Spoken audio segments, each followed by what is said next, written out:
Drag racing fan, Between the Slicks is live. Yours truly, the Monday Morning Racer, Lee Craft, your host. Great show lined up tonight. A little bit of Pro Mod, a little bit of Southeast Gasser action tonight. We got Marc Caruso on. We also have Steve Spinny Davis on, the champion of the A-Gas class in Southeast Gasser Association drag racing. Look, before we bring Mark on, I want to give out a somber word and a word of recognition, paying some respects. Neil Hunter, a British drag racer that I was able to meet last year, actually a very accomplished British drag racer, has been able to do some things that other Brits haven't done in other parts of Europe in his bad door car right there, a frequenter of Santapod Raceway. He passed away, losing his fight to cancer after 4 years. He's a gentleman that I met at the Indianapolis Motor Speedway Museum. You can see that now there with his wife. They walked up to me and said, "Hey, are you the Monday Morning Racer?" And he had been a fan of mine for a long time, and I haven't been doing this very long, so he was a fan from the beginning, walked up to me, and always was a fan and supporter of me. The last time I saw him was the World Door Slammer Nationals. And just wanted to make note of that and say that tonight, this Between the Slicks number 24, it is dedicated to Neil Hunter. Blessings to his family, and may you be remembered, man. And I know that in passing, you definitely turned the wind light on once again, one more time. Well, folks, look, it's good to have each and every one of you on. Hello to Sam, Tom, Scott, all of you. I'm going to take a quick break, and then we will bring on our first guest, Marc Caruso. Hero Soap Company is a veteran-owned establishment that produces all-natural, essential oils-infused soap that is sold with a portion of the proceeds supporting other veteran groups. Hero Soap Company. Heroes supporting heroes. Be a hero yourself and buy a bar and let freedom clean.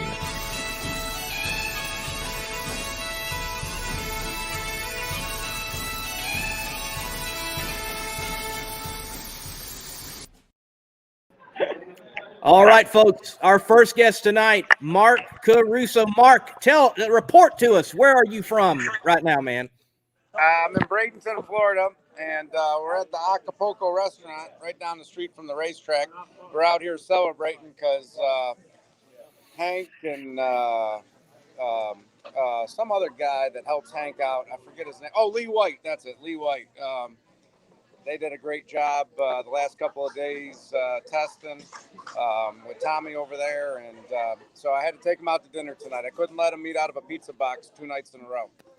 Yeah, man, this is 2-0 for Caruso Family Racing, being at a restaurant and being on Between the Slicks. So I know y'all like to eat at 8 p.m. on Thursday nights for sure. I've got that down. I know, right? Too fun. So, man, look, clue us in some good things in testing for the race team. What's been going on? Yeah, we got here Wednesday and made about 4 hits and won a 63 the third hit, 204. And went 362.5 at 205 the last hit, which is a world record for a non-lockup door car, roots blown door car. So real happy with that. Made one change today. Didn't really give us the results that we were looking for. The air was a little bit worse today. So we thought maybe we could go with 64, and we went to 66, changed it back to where we thought we should be, and it went to 64, would have won, and still had a little bit left. So we actually probably could have went to 63, but we ran out of time. We only got to make 2 hits today. So, but real happy. Tommy's been doing a great job driving the car, doing a great job on the tree. Lee White, Hank Jackson doing a great job on the car as well. Couldn't be happier. The track is awesome. Wade's got that thing prepped, beautifully. So it's all good. The weather's great. We're looking forward to a great weekend. We won the first race of the season, and we're hoping we can win the last race of the season. Well, man, look, the Snowbird event down there is definitely going to be a good one. Other than Caruso Family Racing, who are the individuals? What are the cars that you think everybody should keep their eye on for that race? I saw John Strickland made a really good hit today. I'll tell you what, there's a lot of cars here, both Pro Mod, Outlaw Pro Mod, and RVW. Pretty unbelievable what kind of car count they have. But I saw John Strickland made a really good hit today. I think he went 62.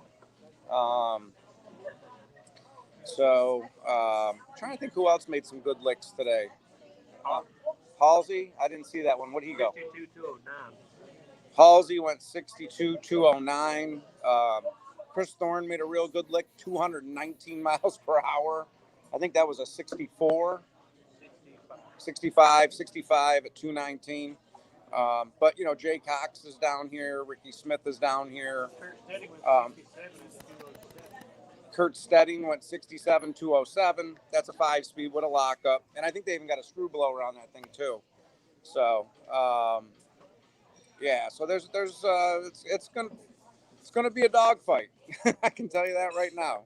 Nobody's walking away with this one easy. Cool deal, man. Cool. Look, for the folks listening, explain a little bit to us when you say non-lockup and lockup. What are you talking about in the Pro Mod world? So, in the race, they would have a converter where it would like a 1-to-1 race, an extra gear in the car. When you look at the graph, it's exactly what it looks like when it locks up. It looks like the car shifted again. So in the NHRA, we are not allowed to have a lockup. The nitrous cars are the only ones that are allowed to have a lockup converter over in NHRA rules. So we leave our car NHRA legal minus the weight. We're allowed at this race. We're allowed to weigh 2450, and actually we can't even get down to it. I think we were 2,500 when we went over the scales when we went that 62 with a 5 at 205.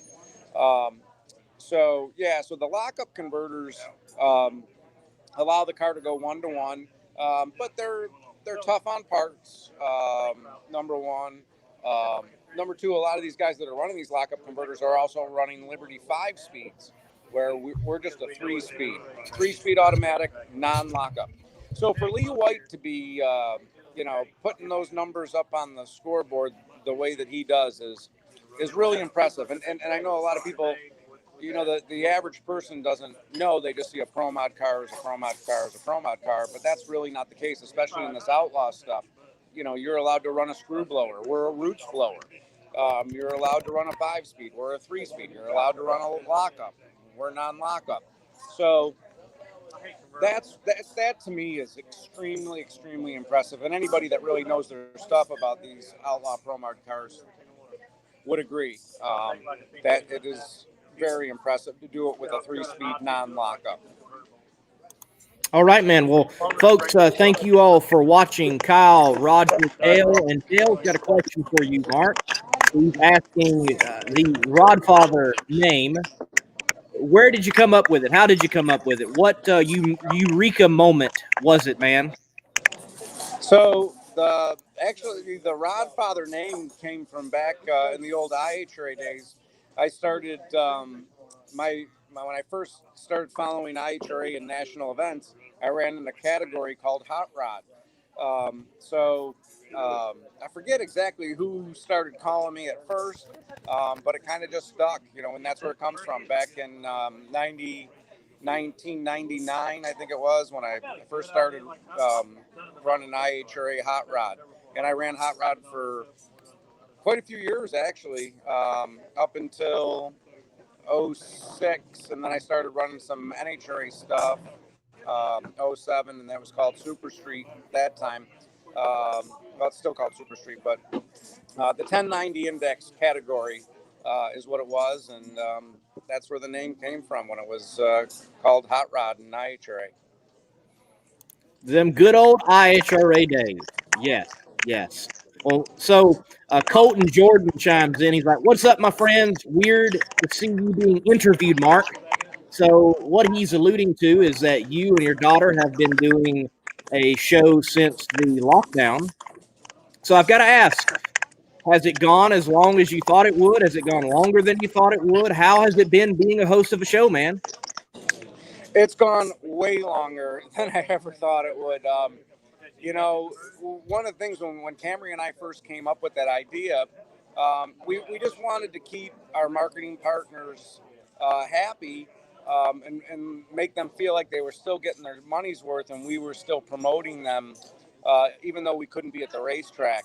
And it just kind of, snowballed from there, and is now become a weekly thing with Power Built Tools, which we will be continuing it. I actually got to visit Power Built Tools this week. I was out there for a couple of days, and just did our first show live from there this past Tuesday, our Tool Time Tuesday.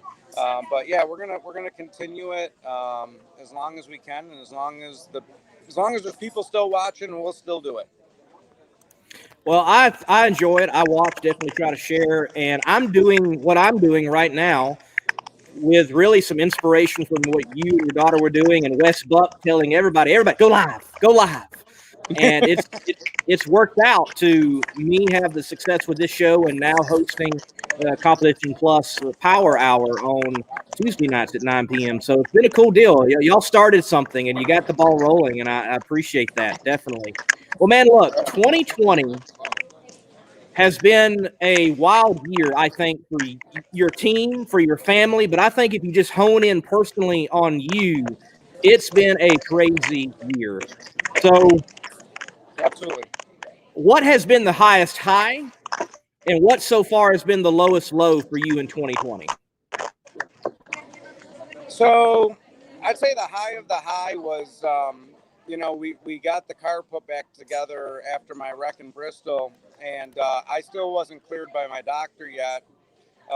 So we asked Tommy DeApril to drive it down here at Bradenton for the U.S. Street Nationals. It was the first time that the car hit the racetrack after we got it back from Robert Hayes after, my accident in Bristol last year.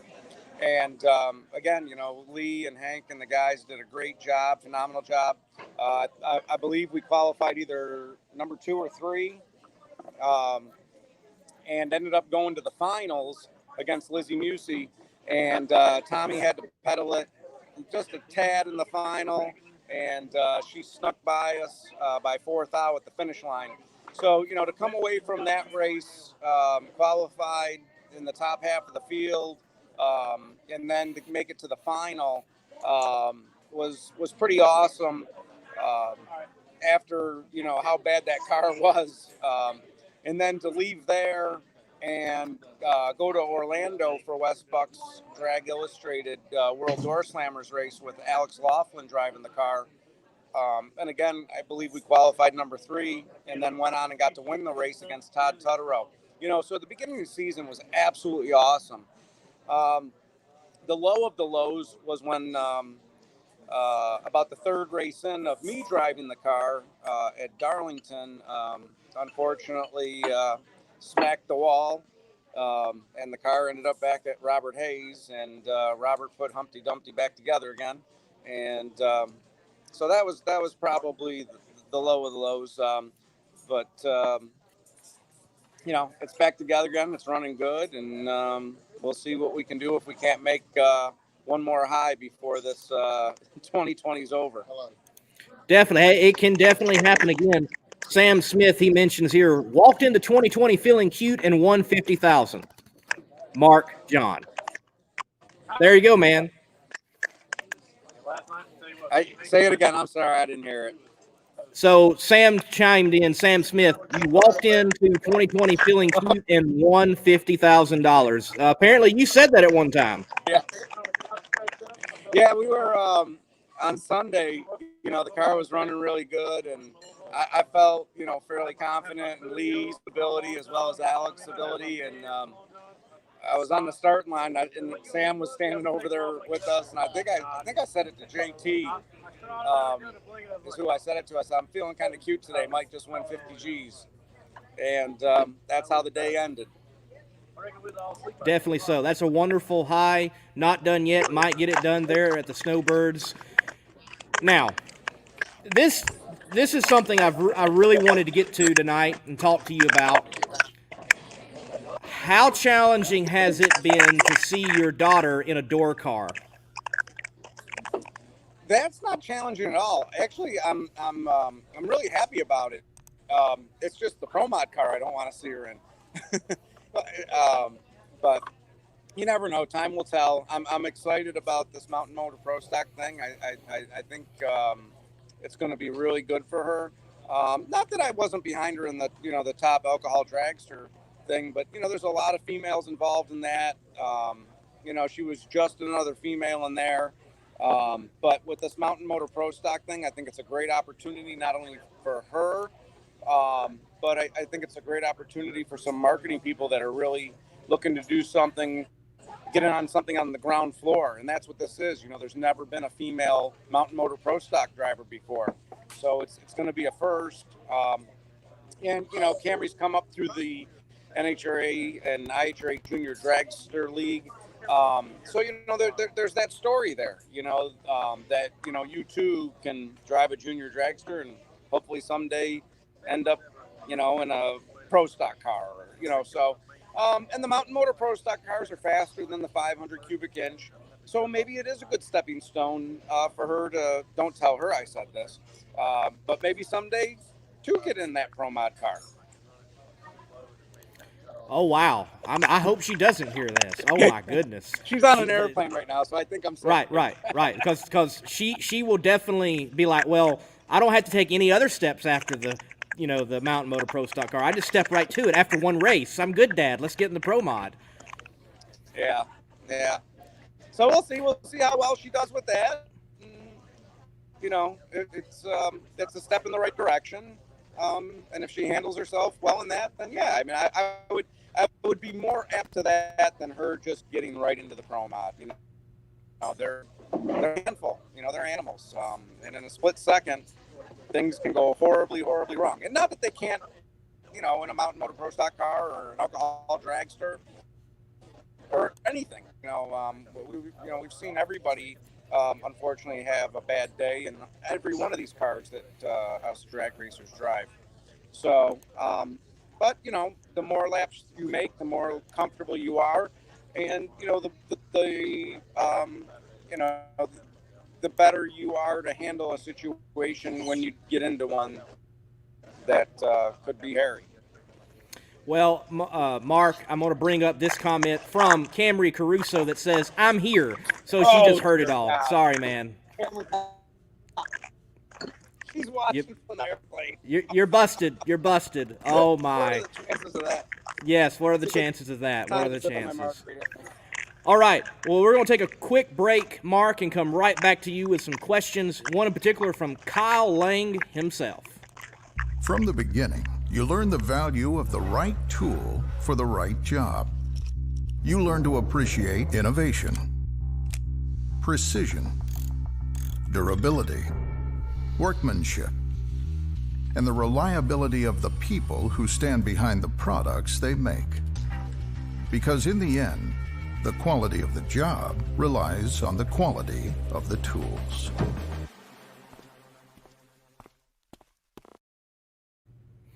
And yes, folks, the Carusos are not the only one with a Power Built promo code. MMR15 will get you 15% off as well during the holiday season. Are you wearing a Power Built shirt?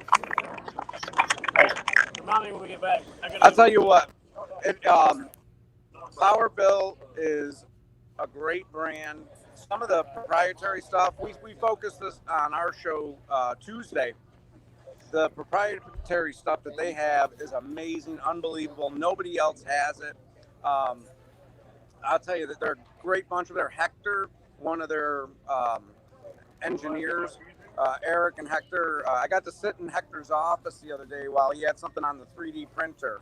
And he was showing me the CAD program, and they were doing something for CAD.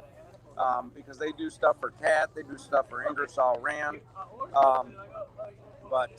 and most of their stuff has like lifetime warranty, and the pricing's unbelievable. It's built in like the same plant as some name brand stuff that people are out there paying more than double for, and it's the same thing. So people need to take advantage of that 15% discount. That's a really good price point for sure. It is, and you can stack it on top of the sales that they have too. I tried it, and it gave the discount along with the sales. I mean, they have a little flux core welder that's like, $140, and I'm like, it was on sale at $140. I put the promo code on it, made it $120. I mean, I'm like, you can't beat that. You can't beat that. So yes, folks, go to powerbuilt.com, get some tools. But Mark, Kyle has got a question for you, the head starter for the PDRA. He says, out of all things you like about racing, what is your number one? So what do you like most about racing, man? For me, the number one thing for me is that I get to do it with my family. I grew up going to the races with my father. He started drag racing when he was 15. That's one of the things that I absolutely love the most. My daughter, she was in her first national event winner's circle picture with my dad and I when she was 6 months old. Camry jumped right into a junior dragster as soon as she was old enough. I actually sold all my stuff and just raced with junior dragster race with my kids for 3 years. I didn't race at all. So to me, it's about racing as a family, and that's one of the reasons why when it came to calling somebody up to drive my car for me, Tommy was a natural fit, because he feels the same way. He loves racing with his family. Him and his family, our family to us. Same thing with like Al Billis, Hank, Lee. We're a big family. Even though some of us aren't related, we don't treat anybody any differently. So that's the number one thing for me, is being able to do it with family. Being able to do it with family. Definitely there's that family atmosphere out there in racing, period, but drag racing, it just seems to be so much tighter. And yes, it's always good when you can go do it with the folks that are nearest to you and get the job done. So Mark, we've talked about Camry driving, we've mentioned Tommy driving. What are your plans for getting back behind the wheel as things stand right now? Well, I can tell you this. We're taking delivery of our new car next week. It'll go right to Lee White's shop in Spartanburg, South Carolina. Lee and Hank will put the drivetrain in it, and from there it'll go up to Justin Elk's Modern Racing to get the fuel tech put in it, all the wiring, all the NHRA safety stuff. And then we'll go down to Bradenton probably right after the first of the year with it and start testing and getting ready for a full NHRA season. My plans are to make the maiden voyage in that brand new car. But as far as driving it, NHRA, I believe we're going to continue with Tommy on the NHRA side. That's still to be determined because Al Billis is stuck in Canada at the moment. So depending on when and if that changes, Tommy may have to go back to driving with Al. But if he can't, he's more than welcome to continue to drive our car. And then we're talking about possibly maybe doing some radial stuff with the old Camaro, or setting it up with a screw blower 5-speed and lockup, and just doing some outlaw stuff with that. And then that's where I would drive. All right, there it is. So Mark, over the duration of the show that you and your daughter have there on Tuesday nights, you've mentioned several times about like driver committees and everybody getting together and talking and figuring things out, for Pro Boost and Pro Nitrous, all that type of stuff. Yep. And you've mentioned that you would even be willing to be on that type of committee.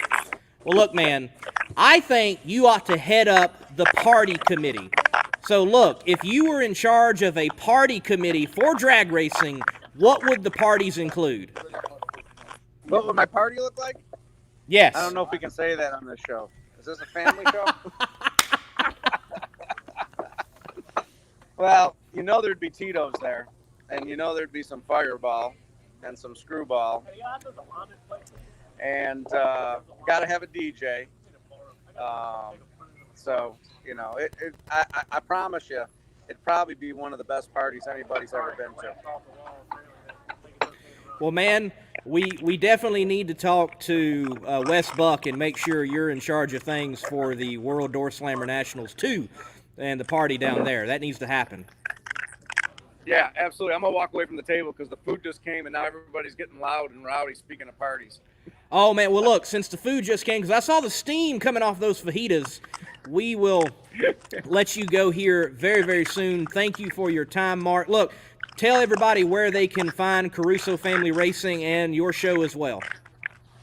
Yeah, so we've got Caruso Family Racing on Facebook. We've got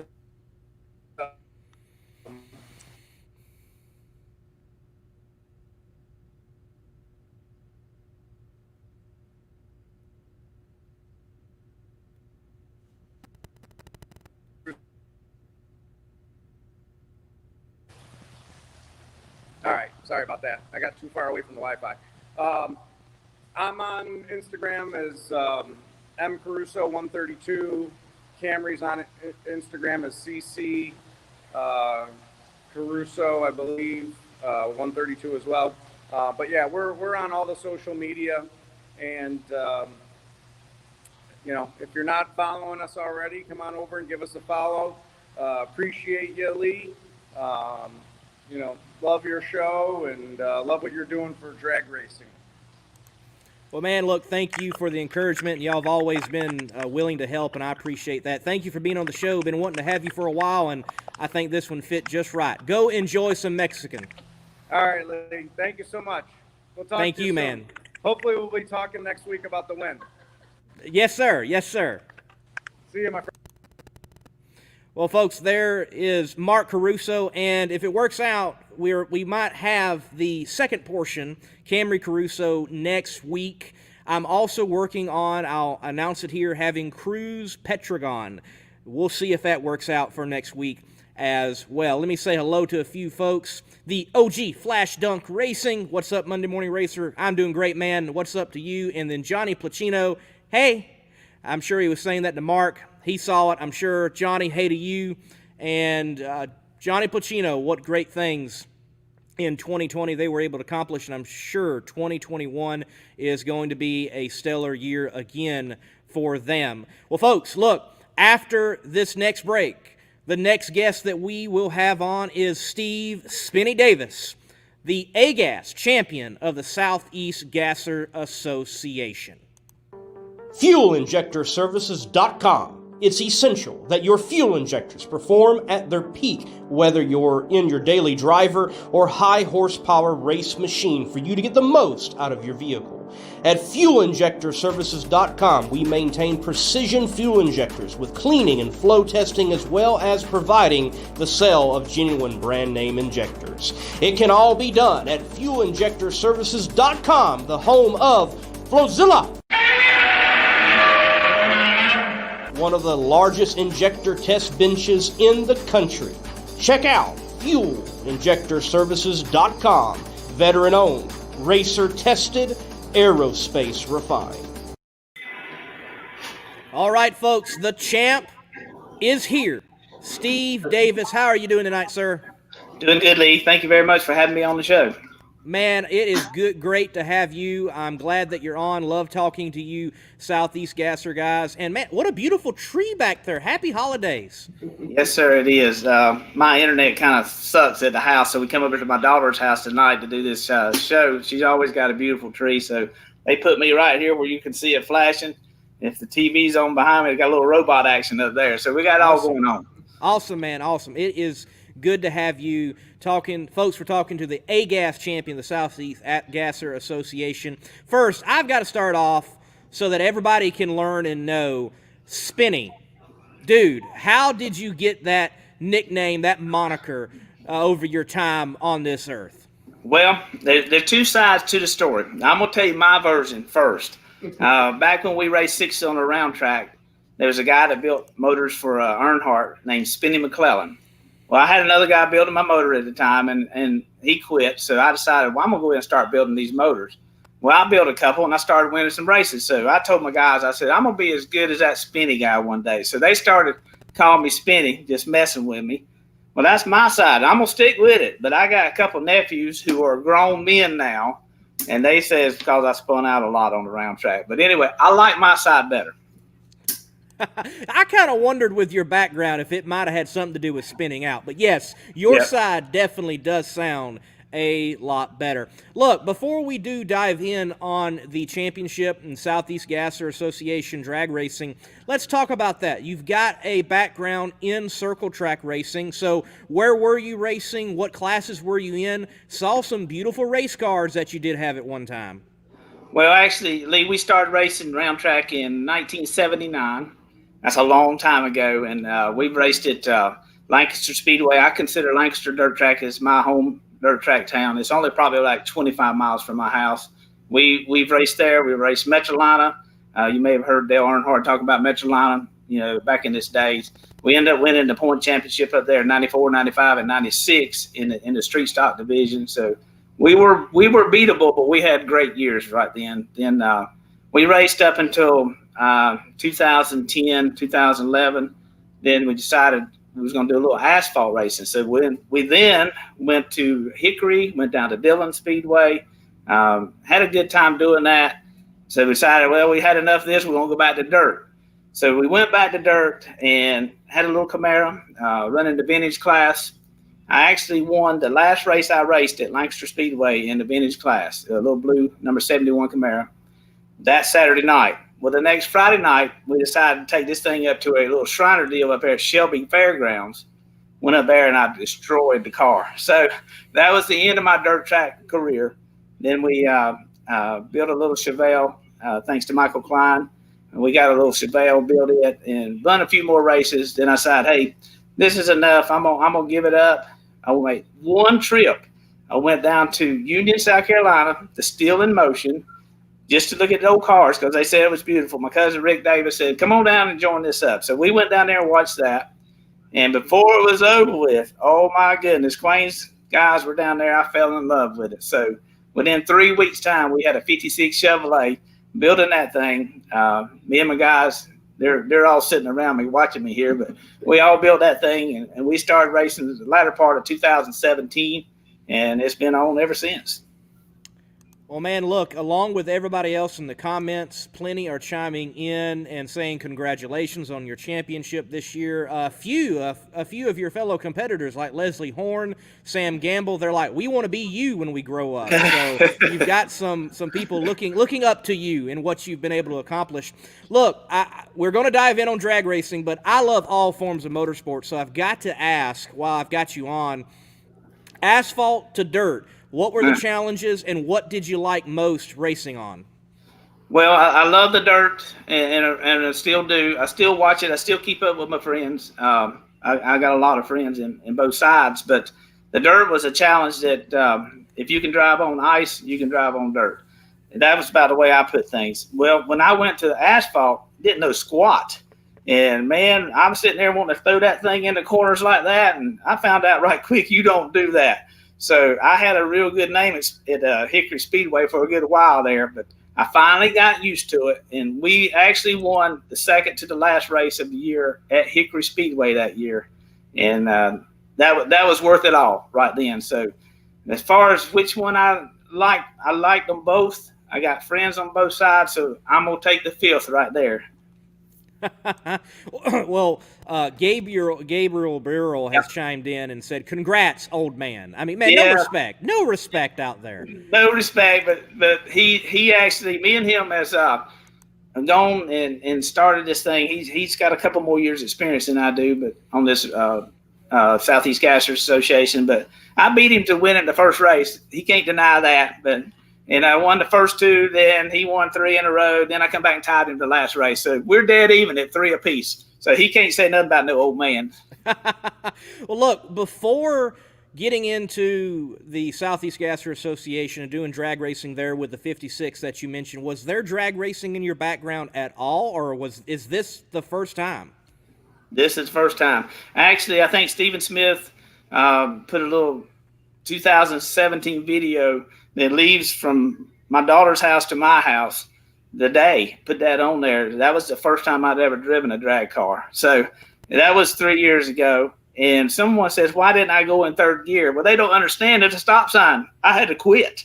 So I had to get out of that thing. It was about to bust my tail. But anyway, that was the first time. Our first race, we went to Montgomery, Alabama, got down there and didn't know what we were going to do, but tore up the transmission. Well, the man that built the transmission said I couldn't drive. I agreed with him at the time. But anyway, we learned right then that this wasn't easy as we thought it was going to be. And for the last 3 years, we've proven it's not easy. So it's been a whirlwind ride, very enjoyable at sometimes. Sometimes it's a lot of pressure on you, but it started at the bottom and worked it up to actually winning the daggone championship. I couldn't believe it, but we did.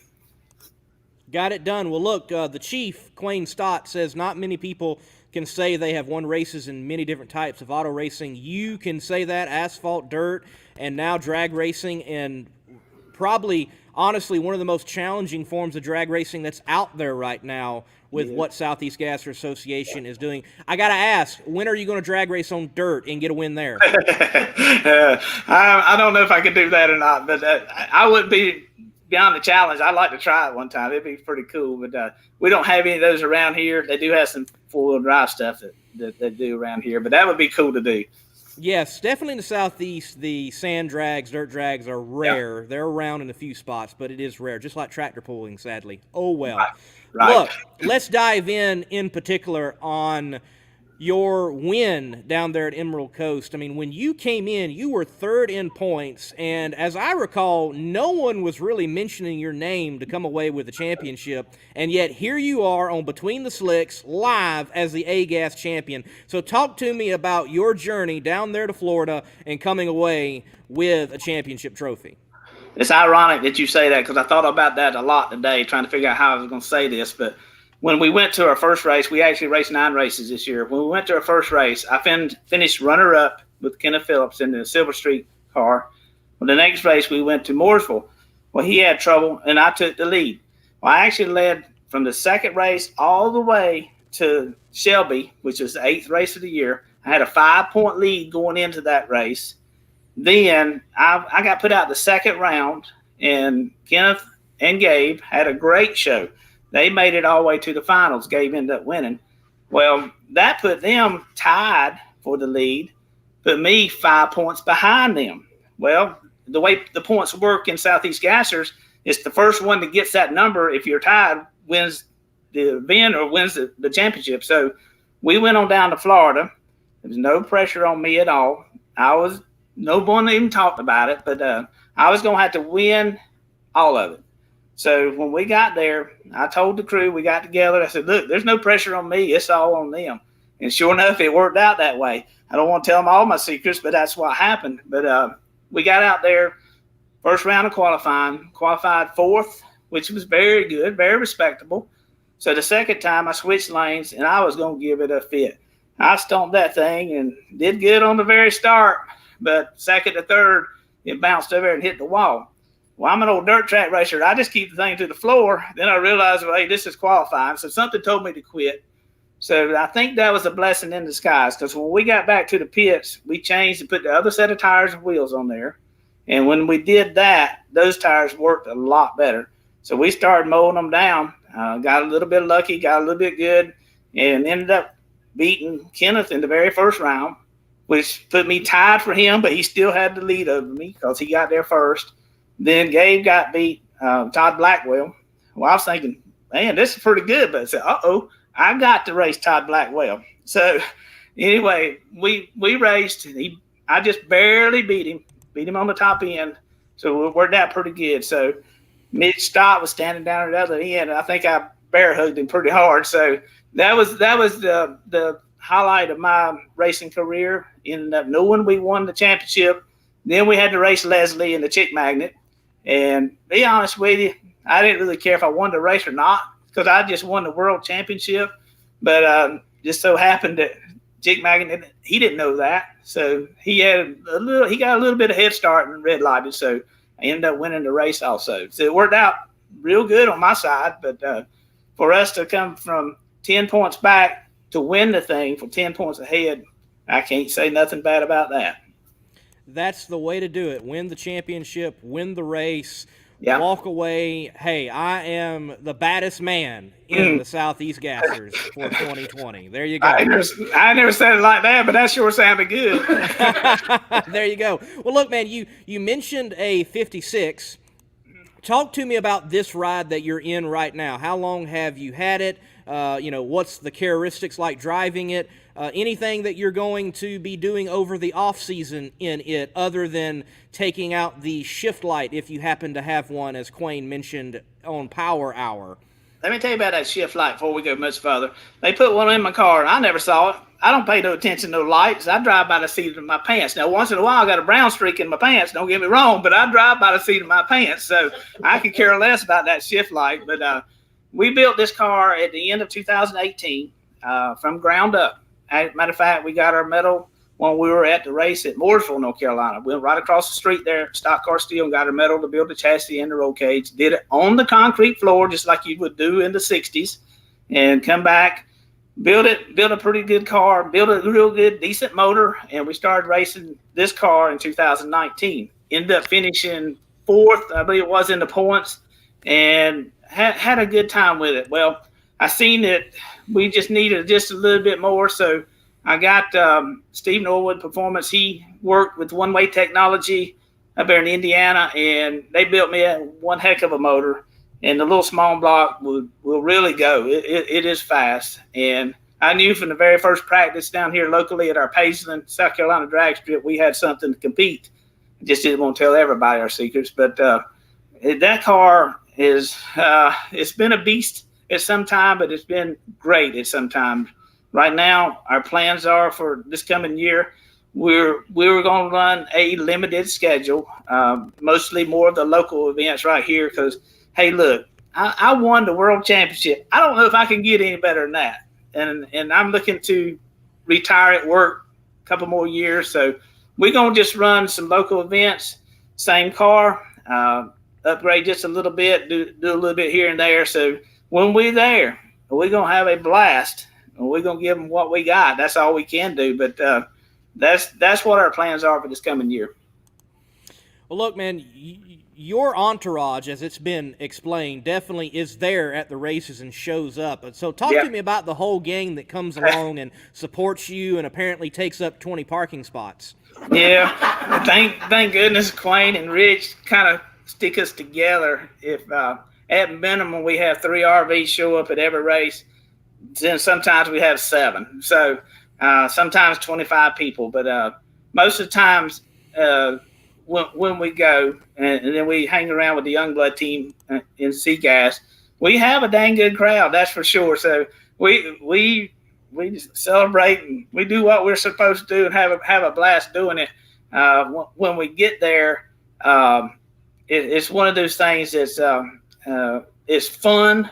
There's no unneeded meanness going on. Everybody in Southeast Gassers, with the kids and all that stuff, they trust everybody. It's a great thing. I've never been involved with any type of racing organization that feels that good to me. So, and I've been around a lot. But hey, the Southeast Gassers, Quayne-led deal, it's awesome. It is. And we look forward to going to ones that we were going to this coming year. We look very much forward to doing that, but and we'll still be fans, that's for sure. So we're looking forward to 2021. Well, man, in the Southeast Gasser Association, it has gained some notoriety of the rules. And I have got to ask you, in talking a little bit with Quayne, you've experienced a lot of rules. I know in the short track world, it can be wild, the rules. I mean, on the dirt track world, just tire doping and what they do to make sure no one's doing that. It's wild. I mean, local laboratories get tire samples after a race. Who would think that?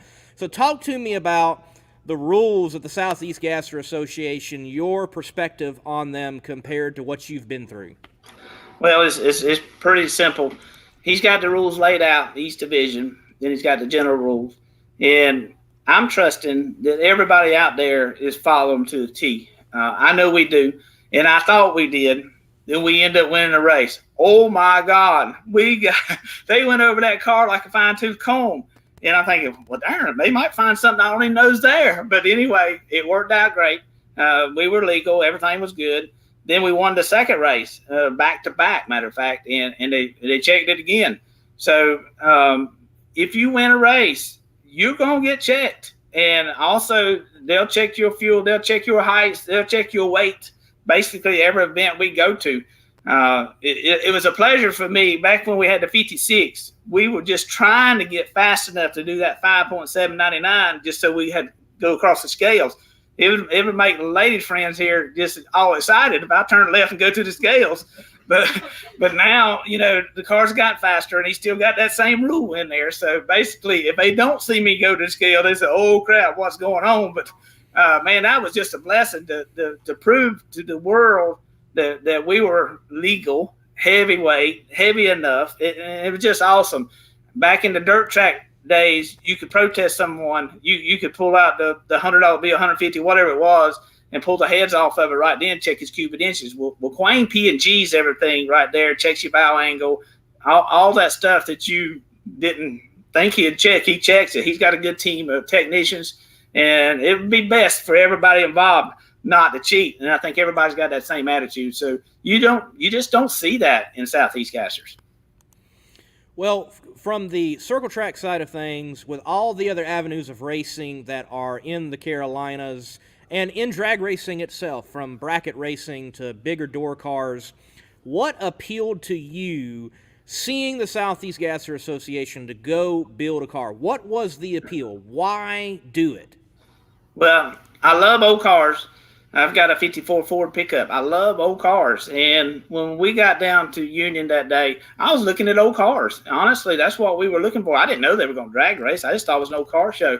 But once I heard and saw those things cramming those gears down through there, I think you had Quayne running back then, Donovan running back then. It was, man, I don't know. It was mesmerizing to me. And we just have got involved and stuck with it. And actually, we worked our tail off to get where we're at now. I'm very proud of that fact. The guys are in this room right here with me, Bully and Danny and their wives and my wife, my daughter. Hey, we worked our tail off, and this is something that I can take pride in, and so we give it our best effort. And our best effort ended up becoming the world champion here at the end. So, hey, it was worth every minute of it. Cool deal, man. Look, at your age, not to imply that you're old, as others have so rudely in the comments. Right. I've seen those comments. I know. At your age, with the background in circle track, now drag racing, I've got to ask, who are your racing heroes? Who are some people that you looked up to in the world of motorsports? That's a great question. I actually am sitting right across the highway from my local hero, Doug Aldridge, and today is his birthday. Happy birthday, Doug. I know you're watching. Today is his birthday, and he was, as I was growing up, we rode the school bus right down this road right here, and every Friday morning or Monday morning, whatever day it would be, my butt would be over at that window on that school bus looking to see if I could see that race car, and sometimes I could. He was my hero. Then in the NASCAR deal, I did like Earnhardt to start with, and then Waltrip, so there's been several people. I didn't know drag racing, so I didn't know anybody, Now I like John Force. He can talk his smack, and he backs it up. And I think he's older than I am, so Gabriel, listen to that. So, but anyway, that's basically it. I raced at Lancaster Speedway for 30 years. I've seen a lot of people come and go, and a lot of those guys I give full respect. Some of the local guys that made it big down through there did an awesome job, and I consider them my heroes too.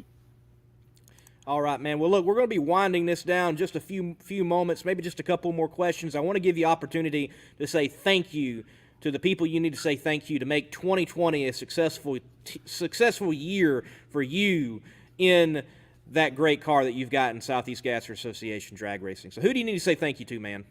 All right, thank you, Lee. First of all, I got a few sponsors: Rick Davis at Cam Electric, Tim Vassar, Tim's Body Shop. Bobo does my painting. Is my nephew, been around for a while. Painted a lot of cars. He does my painting. You got Jim Camp, that works at U.S. Bonding, owns that company.